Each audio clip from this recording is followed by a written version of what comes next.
আসসালামু আলাইকুম, আপনাদের সবাইকে স্বাগতম আমার স্টেগুলোর পক্ষ থেকে। তো আমি আজকে একটা ভিডিও গ্যালন নিয়ে আলোচনা করব।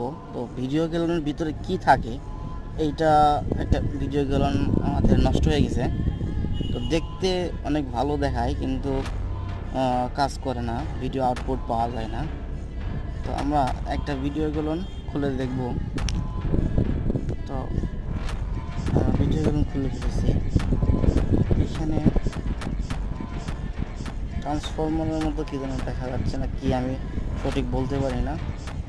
তো আমার ভিডিও কমেন্ট বক্সে বলে দিলেন, কেউ যদি পেরে থাকেন এটার নাম কি, নামটা বলে দিয়ে। সো